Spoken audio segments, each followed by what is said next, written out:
We all experience pain, whether it's a sudden loss, a sharp rejection, or just the quiet, aching need for safety. Our daily lives are inevitably marked by moments where we feel vulnerable. That human vulnerability goes much deeper than temporary discomfort. At its core, so pants my soul for you, O God.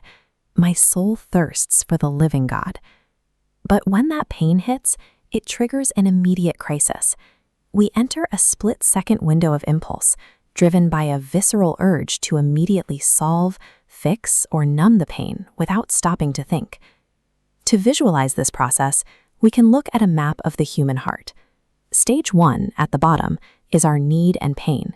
Stage 2, on the right, is the exact moment of crisis, the instinct to fight or flee. Because our human instinct prioritizes immediate survival, reacting to that pain without a deliberate pause automatically defaults us onto a path of spiritual destruction. Without self-control at stage 2, we react on impulse. Momentum slides horizontally, passing through the center heart to interpret our pain. This worldly mechanism is the 1-2 stone heart 5 loop. Here, we interpret the world through a hardened stone heart, and that leads us straight to stage 5. Here, we attempt to logically solve our own pain. We try to earn our identity through our own isolated works, through our performance, and our fleshly strength. We can see the end result of this cycle in Romans 8:6. For to set the mind on the flesh is death, but to set the mind on the spirit is life and peace. Running this fleshly race to earn our identity solves nothing. It leaves us exhausted, utterly isolated, and trapped with a heart of stone. To break this cycle, we have to rewind the timeline. We must go back to that exact split-second crisis at stage 2, right before the fleshly reaction takes over. This is where we introduce the discipline of the pause. Transitioning from a fleshly reaction to a spiritual response requires immense self-control. We have to actively halt our momentum. In Deuteronomy 30:19, this split-second choice is presented as a choice between life and death. I have set before you life and death, blessing and curse. Therefore choose life, that you and your offspring may live. Without this pause, we remain defenseless. Proverbs 25:28 warns, a man without self-control is like a city broken into and left without walls. Stopping a bad reaction is only the first step. The true value of the pause is that it gives us the space to intentionally change our trajectory toward connection. Because we paused at stage 2, we can pivot upward to stage 3. This is the return to the 3, a protective space defined by the presence of Jesus and trusted companions within the body of Christ. This connection is vital because being alone creates a breach in our life, a doorway for the enemy to enter. 1 Peter 5:8 commands, "Be sober-minded, be watchful. Your adversary, the devil, prowls around like a roaring lion, seeking someone to devour." But Ecclesiastes 4:12 offers our defense against this spiritual isolation. And though a man might prevail against one who is alone, 2 will withstand him. A 3-fold cord is not quickly broken.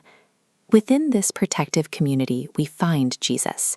As he states in John 14:6, "I am the way and the truth and the life.